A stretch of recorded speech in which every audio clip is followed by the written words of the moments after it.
Halo anak-anak terkasih, salam DJTM. Bagaimana kabarmu?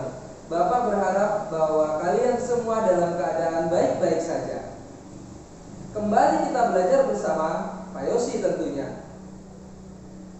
Kita kali ini akan belajar bersama dengan tema yang ketujuh, yaitu tentang kepemimpinan, dan subtema yang kedua. Tetapi sebelum kita memulai pembelajaran kita, agar kegiatan belajar kita ini sungguh membawa makna, bermanfaat bagi kita semua, kita perlu menaikkan syukur pada Tuhan atas rahmat dan berkat yang dilimpahkan kepada kita. Untuk itu, marilah kita berdoa menurut agama dan kepercayaan kita masing-masing. Berdoa mulai.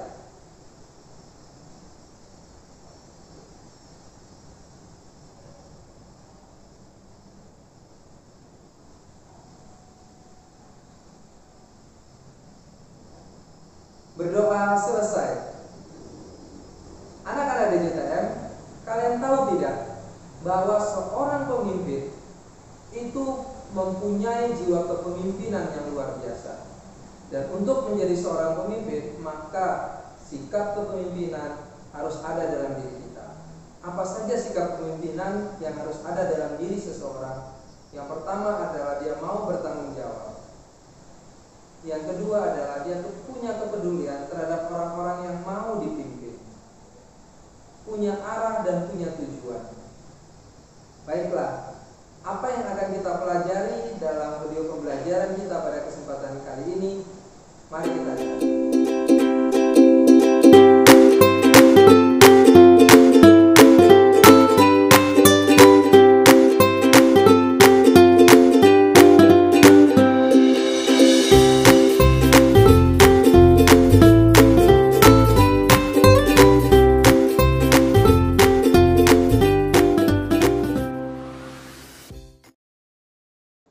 Itu tadi adalah pokok-pokok materi yang akan kita pelajari dalam video pembelajaran kali ini.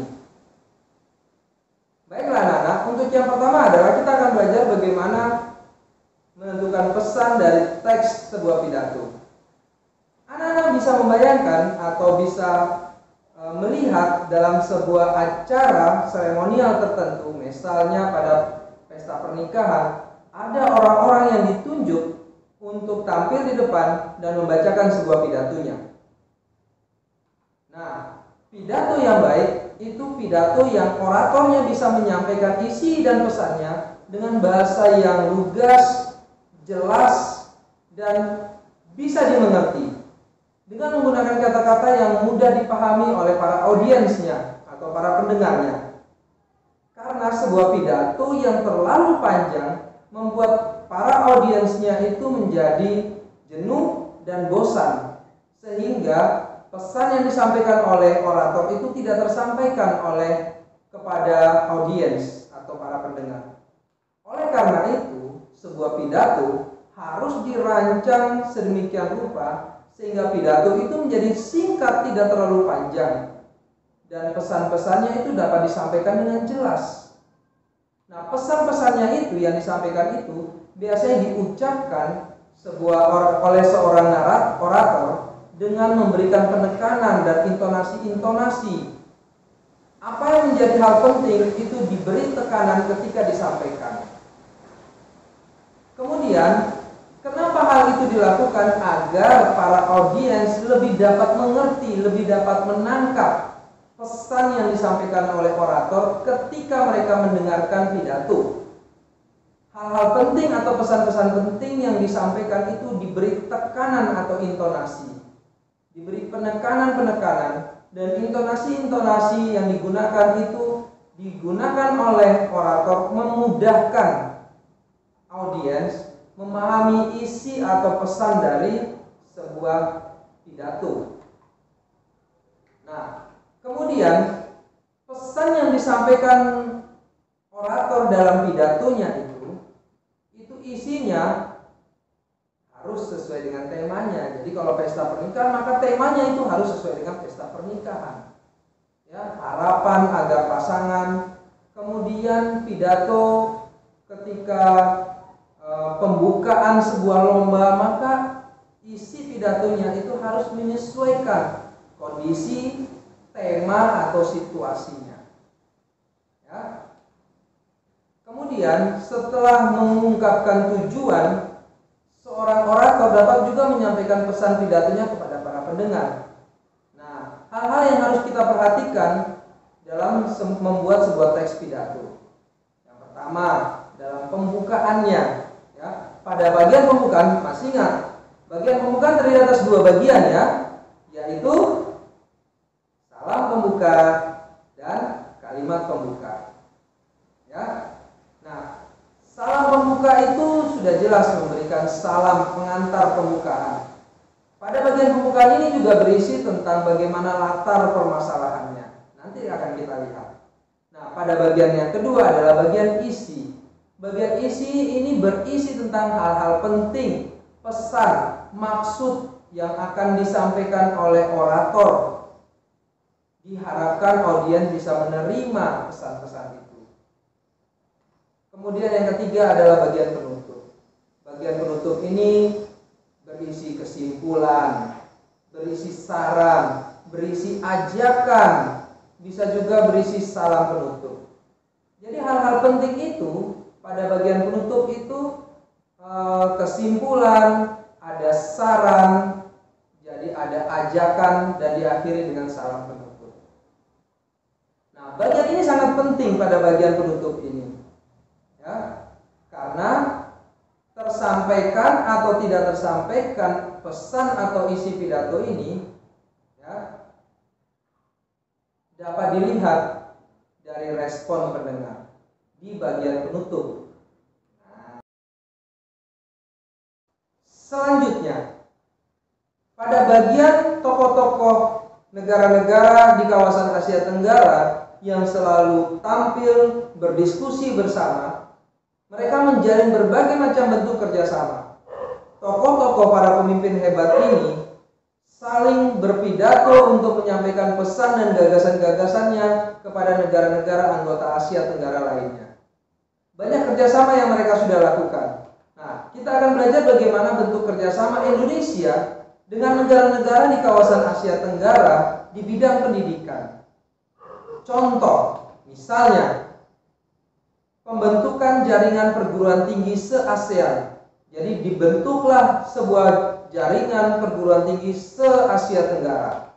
Yang kemudian yang kedua adalah menyediakan sarana pendidikan berupa sekolah dan perlengkapan sekolah yang memadai.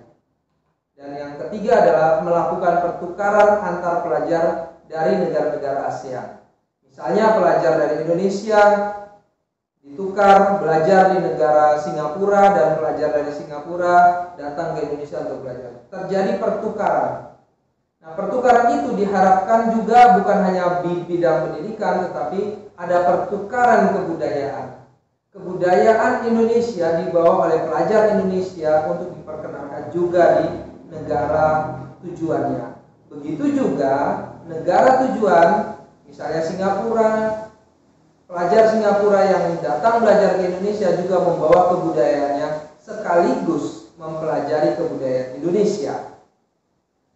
Yang berikut adalah kerjasama Indonesia dengan negara-negara di kawasan Asia Tenggara di bidang sosial. Tadi sudah di bidang pendidikan. Sekarang di bidang sosial, yaitu dibentuknya kelompok kerja ASEAN. Lalu pembentukan kelompok kerja kota-kota ASEAN berwawasan lingkungan. Kemudian penanganan bencana alam yang terjadi di negara ASEAN. Hal ini dilakukan mengingat kawasan Asia Tenggara, kawasan ASEAN itu terletak di kawasan yang rawan bencana, baik bencana gempa bumi, gunung meletus, banjir dan sebagainya. Sehingga dengan adanya kerjasama di bidang sosial, negara-negara di kawasan Asia Tenggara dapat saling membantu, merespon ketika negara-negara dalam suatu negara terdapat bencana alamnya. Jika suatu negara terdapat gempa bumi, maka negara-negara di kawasan Asia Tenggara bahu-membahu membantu atau menolong negara tersebut. Berikutnya adalah bagaimana kerjasama negara Asia Tenggara di bidang pangan. Apa saja contoh kerjasamanya? Anak-anak bisa melihat bahwa yang pertama adalah penyediaan pupuk, diantaranya melalui pabrik pupuk Sriwijaya di Palembang. Ada pabrik pupuk bersama yang dibuat. Salah satunya ada di Indonesia, di Palembang. Kemudian didirikannya IRI, International Rice Research Institute di Filipina, yaitu untuk meneliti bagaimana kualitas padi atau beras yang ada di kawasan Asia Tenggara. Nah, IRI ini pusatnya berada di Filipina. Dan yang ketiga adalah melaksanakan kegiatan ekspor dan impor komoditas pangan dari negara-negara ASEAN. Sebelumnya kita sudah belajar bahwa Indonesia memberikan tarif khusus kepada negara-negara di kawasan Asia Tenggara jika mereka mau menjualkan barangnya di dalam negeri, khususnya di Indonesia. Tarif khusus ini diberikan agar kegiatan ekspor dan impor komoditas pangan, khususnya bukan hanya pangan saja, ya, barang-barang apa saja yang masuk ke Indonesia, kegiatan ekspor impor dapat terus berjalan.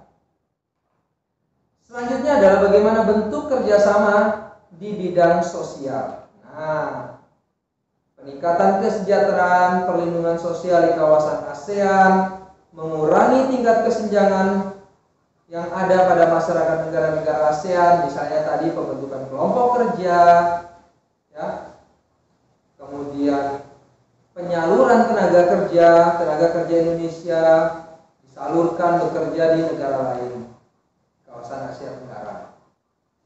Nah, kemudian di bidang kebudayaan, kerjasama Indonesia di bidang kebudayaan, misalnya pertukaran pemuda dan pelajar antar negara ASEAN, ya, seperti di bidang pendidikan tadi, pemuda dan pemudi Indonesia mempelajari, mendalami kebudayaan, pendidikan di negara lain, dan di negara lain juga datang ke Indonesia untuk mempelajari kebudayaan-kebudayaan di Indonesia.